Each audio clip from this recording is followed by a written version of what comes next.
Ya mudah-mudahan di 60-70% teman-teman Nahdlatul Ulama bisa memilih amin. Ada yang ingin satu putaran.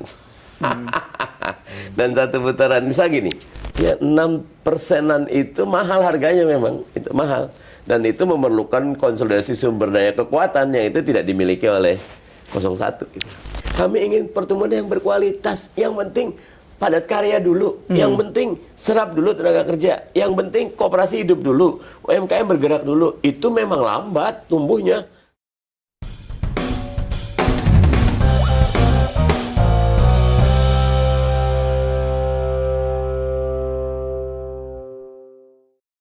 Halo Sobat Rakyat Merdeka, senang sekali kami menjumpai Anda di program Ngegas di Rakyat Merdeka bersama saya Ujang Sunda dan rekan saya Siswanto.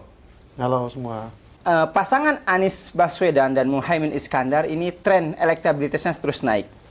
Dalam survei terbaru di Indikator Politik Indonesia bahwa Anies Baswedan dan Muhaimin itu sudah semakin dekat dengan Ganjar Pranowo dan Mahfud MD. Anies sehingga punya peluang untuk masuk putaran kedua. Kayaknya kita seru untuk bicara tentang ini. Oh iya, dan kebetulan bintang tamu kita hari ini itu sangat kapabel untuk menjawab bagaimana rasa optimisme dari kubu 01 terkait Pilpres 2024. Tamu kita adalah Wakil Ketua Fraksi PKS dan juga Dewan Pemenangan dari Timnas 01, Bang Mardhani Alisera. Assalamualaikum Bang, sebelumnya makasih udah. Waalaikumsalam Bang Sis, Kabar Kang baik-baik, Ujang. Harus baik, udah deket. Bang, Rakyat Merdeka hari ini edisi Rabu 27 Desember halaman 1 itu mengangkat hasil survei dari Indikator Politik. Cuma kita mengambil angle itu Pilpres bisa satu putaran, bisa dua putaran. Pemenang masih misterius. Kita angkat seperti itu. Dalam artian bahwa kita melihat bahwa memang belum ada lembaga survei kredibel yang menjamin bahwa Pilpres ini berlangsung satu putaran. Mengingat walaupun 02 elektabilitasnya tertinggi, tapi belum menembus 50% per satu. Apalagi dengan 3 paslon kan bukan hanya 50% per satu, tapi juga sebaran wilayah. Iya. Dari 01 melihat tren elektabilitas yang kurang dari 2 bulan lagi ini gimana Bang? Ya, bismillahirrahmanirrahim. Yang pertama tentu mensyukuri hasil surveinya Indikator ya, di mana kita dengan Mas Ganjar itu sudah dalam margin of error. Bahkan di beberapa diskusi mungkin Desember ini udah crossing gitu lah ya. Tadi di Polling Institute juga udah crossing gitu ya. Tapi saat yang sama kita melihat hasil survei 02 agak ajak naiknya ya. Walaupun Dasmu, kemudian asam sulfat, lain-lain ya, SCII pertanyaan, sentimen negatifnya cukup tinggi ya. Nah, kalau pandangan saya jangan underestimate kepada pemilih. Saya agak dekat perasaan ya dengan survei Kompas. Masih ada dua di Kompas, Amin udah nomor 2 ya, walaupun di margin error ya. Tapi kita 16, Ganjar 15, dia 39 ya. Tapi 28%-nya itu masih undecided, tinggi sekali itu. 2 bulan sebelumnya masih 28, misalnya 10 gitu lah. Nah, karena memang ada yang bergerak ya. Jujur keberanian Pak Jokowi mengajukan anaknya itu bikin jungkir balik banyak elit tapi juga grassroots gitu. Banyak kebingungan gitu lah. Nah, kalau kami satu saja ya, ini bab etika, ini bab menjaga demokrasi, menjaga prinsip, menjaga nilai, ya, agak tidak bisa diterima ketika bapaknya masih berkuasa, anaknya maju. Nah, itu yang buat kami suarakan. Nah, dengan adanya faktor Jokowi dan atraksi politiknya yang agak extraordinary, memang menebak hasilnya saya setuju dengan Rakyat Merdeka. Misteri. Gitu. Tapi Bang, kalau kita melihat juga mengacu pada hasil survei bahwa apa ya, blunder-blunder politik yang terjadi, bahkan putusan MK saja yang jelas-jelas dianggap bahwa itu melanggar kode etik, ternyata tidak berpengaruh sekali ke tingkat grassroots gitu. Terbukti juga memang 02 masih tetap masih di posisi teratas dan terpisah jarak yang cukup jauh dengan 01 dan 03. Logikanya sih ada ya, ada 3 logika yang ingin saya sampaikan. Yang pertama, Pak Prabowo kan 44-45 ya, 2019 45, 2014 45, 2019 44. Katakan migrasi separuh lah gitu lah. Amin insya Allah. Ada 20-21. Nah, Pak Jokowi ini yang besar nih ya, bisa memberi tambahan 10-15%, 35-an lah gitu lah. Nah, tinggal ngejar berikutnya, ya itu untuk Pak Prabowo. Untuk Amin tentu logikanya sederhana, makin banyak ketidakpuasan kepada rezim, makin tinggi peluang Amin masuk putaran 2, gitu lah. Nah, logika berikutnya di putaran 2 akan berbeda itu. Ya. Harapan kami sih kami masuk, target kami sih 35-57. 35% suara Amin dan 57 juta suaranya. Nah, itu masuk ke putaran 2. Di putaran 2, landscape politiknya beda. Ya, kita mau menghadapi 02 atau 03, akan ada banyak perubahan landscape politik. Yang itu nanti akan ditentukan oleh bukan slip of tongue ya, tapi akurasi strategi kita tepat atau tidak. Nah, di bab ini karena bahasa sederhananya kita dari awal underdog masuk putaran 2 itu akan melipat gandakan motivasi dan semangat. Untuk mencapai 37% itu kan masih 35% itu kan lumayan besar. Tinggi. Masih 14-15% lagi. Nah, strategi apa yang akan digunakan oleh Amin dan juga oleh PKS untuk mengejar itu? Sementara kalau di masyarakat itu sekarang kayaknya strategi untuk menyerang itu, untuk serangan itu kayaknya simpatinya kurang gitu, mendapat simpatinya. Ya memang tiap pemilu dia punya tren sendiri-sendiri. Nggak bisa pemilu 2019 kita copy strateginya sama dengan 2024. Walaupun ada juga calon yang nyamain tuh. Dulu nanya TPID, sekarang nanya SJIE, itu sama tuh buat saya tuh ya. Nah, kami menilai 3 strategi utamanya. Yang pertama adalah narasi perubahan, ya, karena kami menemukan ini adalah resonansi paling kuat dari keinginan masyarakat. Kasihan sekali petani, pupuknya langka, padahal subsidinya penuh. Ternyata ketika dicek, di zooming subsidi tidak kepada petani, tapi kepada pabrik pupuk, gitu loh. Kemudian nelayan solarnya nggak dapet, gitu loh. Peternak pakannya mahal, ya. BPJS gratis tapi ngantrinya tuh panjang kali lebar, kadang-kadang udah mau meninggal belum dapat tindakan juga gitu loh.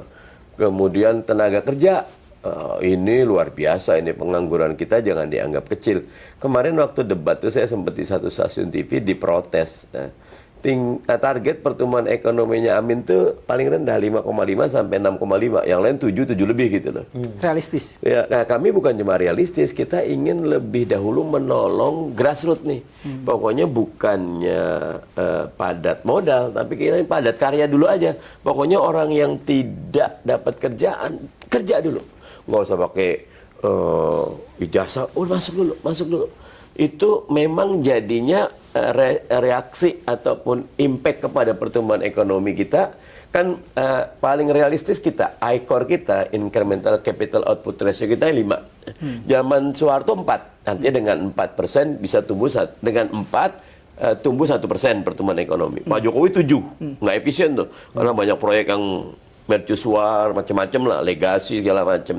Nah, kita mau turunin ke 5. Tapi di protesnya 5, kenapa 5,5? Artinya kalau 5 kan 7 atau 8. Itu kalau kita tidak memberdayakan masa. Kalau yang mau diberdayakan UMKM, koperasi, masyarakat kecil, kemudian padat karya, 5,5 sampai 6,5 realistis. Karena kita ingin pertumbuhan berkualitas. Bukan tumbuh tinggi, tapi yang kaya makin kaya. Nah, itu yang kita garis bawah. Nah, pesan ini masuk. Kemarin Mas Anies cerita, kami rapat kan, konsolidasi tim pemenangan Anies, Mas Anies, Gus Imin, Pak Jenderal Saugi. Beliau cerita dari Aceh tuh, dari Aceh Tamiang, beliau turun ke bawah kan, ke Medan itu. karena menunaikan hajat yang tidak bisa diwakilkan, Kang Ujang, pipis maksudnya. Jadi mampir ke pom bensin, keluar dari pom bensin puluhan ratusan makin kumpul, pokoknya ingin perubahan. Jadi silent agak nyambung dengan 28%-nya Kompas, ada silent majority yang sedang melihat gitu. Dan saya tetap yakin bahwa narasi ini masuk. Kemudian gerakan darat Mas Anies dan Gus Imin terus. Gus Imin kan Jateng Jatim, para ulama, Mas Anies terus kelas menengah, desak Anies itu terus saja kelas milenial, kemudian turun ke bawah, ulama segala macam. Nah, selain serangan udara. Nah, kita bersyukur dengan keterbukaan internet ini lebih mudah buat kami dan lebih. Kalau Kang Ujang masih lihat kan, paling kecil laporan kampanye kita karena nggak ada emang. Tapi dengan sosial media kita banyak kebantu. Nah, mudah-mudahan 3 trisula ini narasi serangan darat paslon dan partai serta relawan dan satu lagi serangan udara. Target 35 realistis karena kita memang pakai pola gitu, masih gigi 1, gigi 2 nih. Gigi 3 nanti, gigi 4 ntar Februari aja gitu. Karena memang sumber dayanya nggak ada. Tapi apa dengan membawa tagline perubahan sementara kepuasan terhadap Pak Jokowi masih tinggi menurut sejumlah survei, ini kan agak sulit juga, makanya terlihat speednya ini agak lambat untuk naiknya dari 0. Wajar karena yang dibangun dan Pak Jokowi ini jujurnya saya apresiasi karena lemdak teori nggak jalan. Mestinya kalau udah periode 2, udah tinggal setahun lagi, udah kayak bebek yang bebek lompo. Gendut lah, nggak bisa jalan. Nah, beliau terus saya tiap hari turun, tiap hari deklarasi itu tinggal ya nanti karena ICOR-nya tinggi, nggak efektif sebetulnya itu. Bukan buat kalau ngelihat ICOR itu tidak buat rakyat, itu, tapi lebih kepada jangka pendek lah pandangan ICOR ya gitu lah. Nah, jadi kami melihat karangnya itu udah didorong terus ya. Memang belum kelihatan, tapi just one big push, insya Allah gelombangnya akan menggulung. Gitu, harus yakin. Selama ini pemilih Mas Anies itu kan pertama yang sebagian pemilih Pak Prabowo di 2019. Nah, dan itu pun kebanyakan adalah para pemilih-pemilih fanatik. Sementara di masyarakat kecil ya untuk saat ini terlihat belum begitu terlihat kepada Anies. Nah, bagaimana strategi untuk merangkul mereka? Karena kalau ke bawah itu tagline perubahan, untuk masyarakat kecil tagline perubahan apa sampai gitu? Lagi-lagi saya tetap ingin kita melihat pemilih dengan optimis. Kita suka kena framing ya orang kampung, orang rendahan susah lah dibawa isu perubahan. Fakta di lapangannya agak terbalik. Kemarin saya ke kampung-kampung ya, ketemu ibu-ibu, bapak yang di TV, Pak, ayo perubahan, Pak, ayo perubahan. Kaget saya. Tadi ketemu emak-emak juga. Jadi lagi-lagi gini, ide itu punya kaki. Kami meyakini itu. Dan Mas Anies selalu mengingatkan pemilu ini jadi civic education terbesar, jadi pendidikan politik terbaik. Ayo, makanya aja Mas Anies didesak Anies kan, desakan YouTube, itu elit, enggak juga kok, sampai ke bawah, sampai apalagi kita juga ya pandai dikit lah, kita potong-potong, low res, kirim via WA, wah itu nyebar dan itu kadang-kadang tidak terlalu terdeteksi. Nah, kami tetap yakin. Namanya berjuang harus yakin. Benar Pak Jokowi bekerja, tapi kita memberitahu kerjanya belum efektif, kerjanya tidak substansial, apalagi ada urusan etika. Nah, itu akan terus kami gaungkan. Dan kami tetap yakin target putaran kedua insya Allah tercapai. Di sisa waktu yang kurang 2 bulan lagi ini, Abang bilang sekarang masih gigi 1, gigi 2. Gigi 3, gigi 4-nya tuh gimana sih, seperti apa sih gambarannya? Gigi 3-nya di debat targetnya kita. Dan kalau ngelihat Mas Anies kemarin debat itu, kita masih ada 3 kali debat. Gus Imin dengan segala kelembutannya menang tanpa ngasorake kalau buat saya. Tidak nyerang, tapi ya banyak hal-hal baik yang disampaikan oleh Gus Imin. Tapi Mas Anies dengan gayanya di hampir semua survei mengatakan itu panggungnya Mas Anies. Dan berapa persen yang lihat? Angkanya di 42 sampai 52% masyarakat Indonesia. Tinggi sekali itu lihat debat, apalagi disiarkan di TV. Nah, debat itu momen sesudah debat kita tindak lanjuti dengan bagaimana debat itu diselesaikan. Makanya ketika Gus Imin agak dicela karena 40 kota, Mas Anies justru jadi riding the wave, dapat kesempatan menjelaskan mana 40 kota itu, seperti apa roadmap-nya. Nah, pelan-pelan ide itu jalan. Dan kami tetap meyakini demokrasi itu kan bukan dari rakyat, oleh rakyat, dan untuk rakyat saja. Tapi demokrasi adalah proses bagaimana masyarakat berpikir untuk dirinya dan masa depannya. Dan untuk itulah narasi perubahan ini sangat cocok untuk meningkatkan kualitas demokrasi kita. Gitu. Salah satu lumbung suara yang diharapkan oleh Amin itu kan PKB dan PBNU. Karena ya Imin kan dari Nahdien. Sementara saat ini hubungan antara Gus Imin dengan PBNU itu ya sedang renggang gitu, sering saling sindir dan lain sebagainya. Itu gimana caranya agar suara dari PBNU, suara dari kaum-kaum Nahdien itu bisa mayoritas ke Amin, ya. Sementara kondisi seperti ini. Sebetulnya nanti yang lebih tepat jawab Kang Maman bisa gitu loh. Kemudian Gus Jazilul bisa ya, karena teman-teman PKB dan NU ya. Tapi kemarin kami ketemu dan kami berbincang ya. Kak, contoh sederhana, Laskar Santri kita tuh, mulai dari Lirboyo, Sarangan, Rembang, makin lama makin menunjukkan kepemihakan ya. Di banyak tempat pesantren-pesantren besar Jawa Timur, di Jawa Tengah Mas Anies kemarin di Pekalongan luar biasa ya.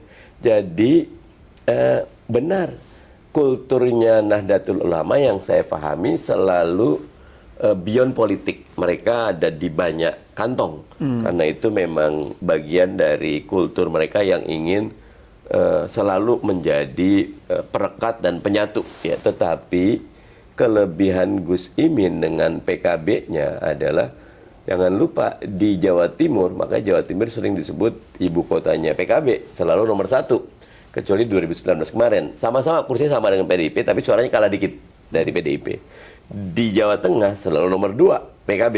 Dan ketika dia punya struktur partai, di dalam struktur partai mayoritas Kiai Khos atau anak Kiai Khos, dan struktur NU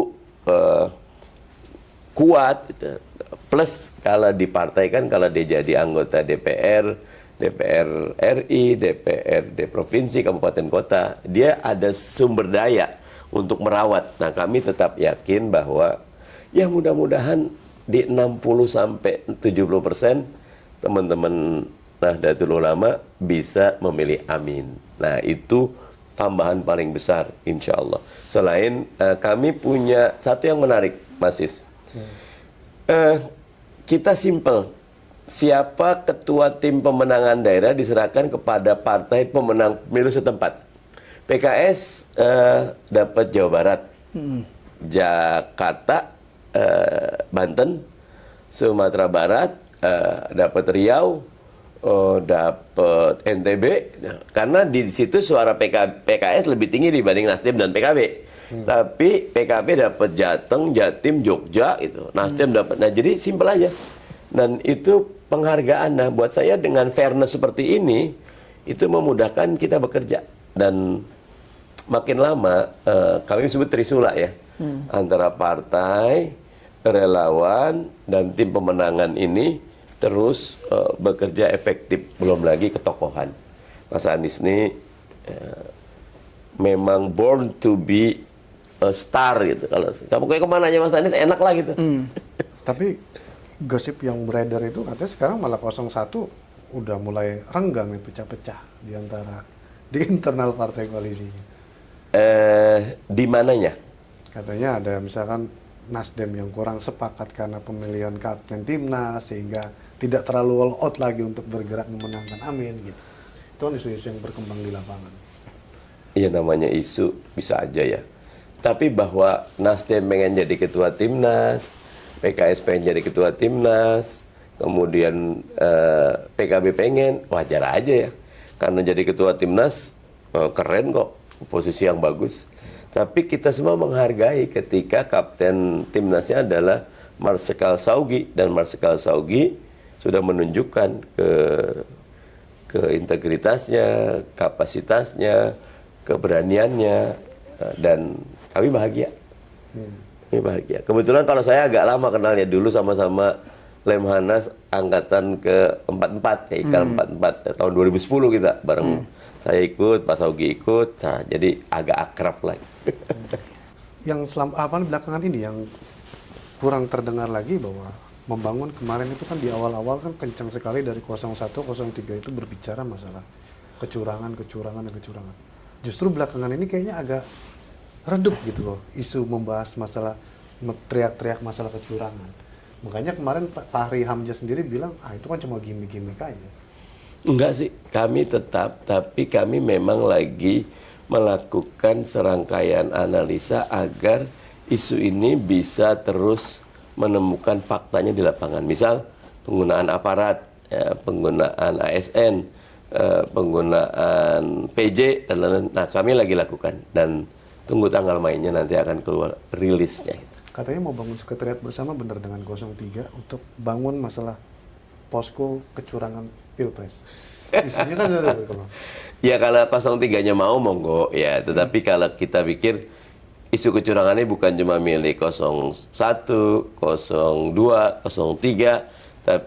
tapi milik kita semua, termasuk media, kemudian LSM, masyarakat. Pokoknya jangan cederai pemilu kita dengan kecurangan, karena itu betul-betul merusak tujuan besar dari pemilu itu sendiri. Memang kalau untuk penggunaan PJ, penggunaan aparat, penggunaan alat negara, itu apakah masih efektif untuk memengaruhi masyarakat?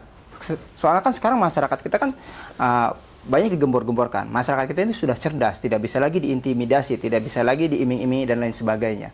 Apakah itu efektif itu untuk memengaruhi sehingga ditakutkan? Ada yang ingin satu putaran.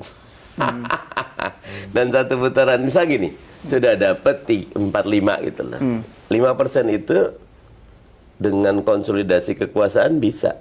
Contohnya, kemarin saya Komisi 2 ya, tapi saya kemarin lihat di Komisi 3, hampir sebagian kalapas diganti. Kepala lapas diganti. Ya, kalau nggak salah hampir 2 juta penghuni lapas kita. Itu suara yang bisa 1-2% itu. Kalau dari 204, kan kita 204. 2 juta, 204 itu kan. Ya hadir katakan, kalau sekarang sih saya agak yakin di 80%. Tingkat 160 juta. 1%-nya 1,6 gitu loh. Itu udah 2 ambil 1% lah, bisa naik 1. Kelompok yang kena serangan sembako bisa 2%. Kelompok yang diiming-imingi bisa 1%. Total bisa 6%, 45 tambah 6. Konsolidasi kekuasaan 51%. Walaupun karena 3 pasang calon kita lihat sebaran, nggak boleh di bawah 20%. Itulah. Kalapas kan di bawahnya Menkumham. Iya. Menkumham PDIP. Betul. Nah tapi kan hampir sama kayak ada satu organisasi intelijen gitu kan, atasnya tetap, deputinya diganti gitu kan. Ini ada yang menarik ya, ada yang menarik tuh gini. Saya dapat info bansos itu sekarang nggak melalui Kemensos lagi, geser ke Badan Pangan Nasional. Pasti rasionalnya ada. Sama seperti tiba-tiba Kementerian Keuangan menyetujui tambahan anggaran jumbo Kementerian Pertahanan dalam waktu yang singkat itu, 365 triliun lah kalau saya dicek ya. Wow gitu loh, Nah itu sesuatu yang buat saya indikasi yang perlu kita dalami, betapa bahwa Ya 6%-an itu mahal harganya memang, itu mahal. Dan itu memerlukan konsolidasi sumber daya kekuatan yang itu tidak dimiliki oleh 01 gitu. Bansos masuk ke dalam kategori. Kalau menurut saya iya.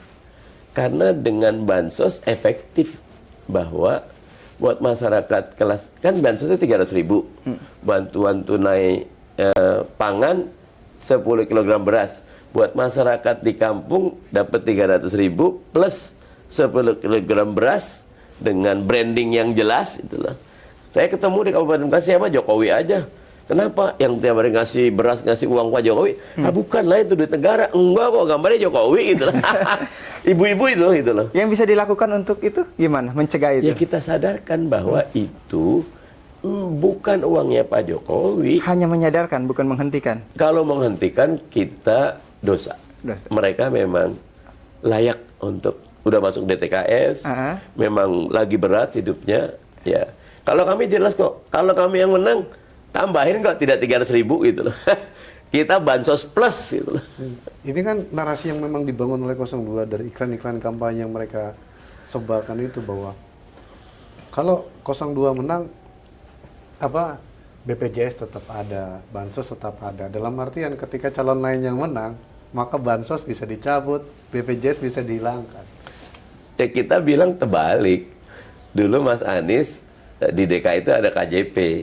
Yang Mas Anies kan KJP plus, tambahin justru gitu. Kalau buat rakyat kayak tadi, ilustrasinya tadi 5,5 sampai 6,6% pertumbuhan ekonomi itu rendah gitu loh. Target kita realistis, tapi kami ingin pertumbuhan yang berkualitas. Yang penting padat karya dulu, yang penting serap dulu tenaga kerja, yang penting koperasi hidup dulu, UMKM bergerak dulu. Itu memang lambat tumbuhnya karena ini urusan kulturnya, urusan manajerialnya, urusan kedalaman teknologi atau knowledge base ekonominya. Sementara kalau yang besar-besar, wes langsung lari gitu lah. Tapi kami pikir pertumbuhan berkualitas dan penyerapan tenaga kerja nomor 1. Serap tenaga kerja. Iya. Kalau lapangan kerjanya tidak ada, seperti apa? Apa yang menciptakan lapangan kerja itu kan sudah butuh investasi, butuh teknologi dan karena itulah yang dilakukan oleh kami adalah bagaimana kita memetakan. Contohnya sektor pertanian itu sangat perlu tenaga kerja, tetapi sekarang sangat tidak menarik, nggak ada insentif. Kami menyediakan kredit buat petani dan jaminan asuransi gagal panen. Kita menyediakan buat para milenial untuk menjadi petani-petani milenial yang kita punya lahan yang luar biasa, tapi memang ini kerja keras menata struktur ekonomi masyarakat. Jangan kayak sekarang seolah-olah negara nggak hadir. Nah nanti kita lihat sektor ekonomi kreatif ya. Kalau Mas Anies selalu mengingatkan kuliner kita itu nomor 1, tapi packagingnya.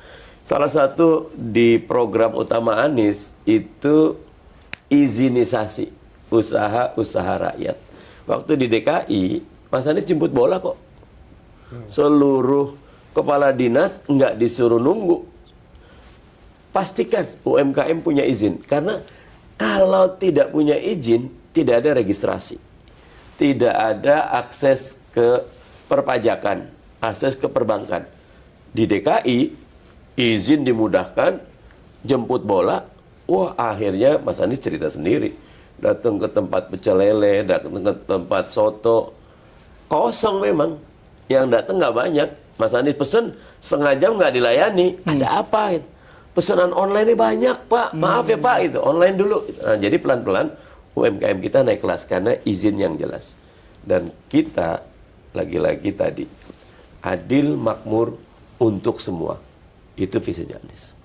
Dan ini yang kemarin kan masalah ekonomi, yang harusnya kemarin lebih greget Caimin membahas di debat Cawapres. Cuma banyak yang menilai bahwa banyak blunder malah Caimin di debat Cawapres kemarin. Sehingga banyak juga yang visi misi program-program dari 01 itu tidak tersampaikan. Terus banyak yang disampaikan malah yang akhirnya menimbulkan reaksi juga, seperti misalkan pembangunan 40 kota setara Jakarta.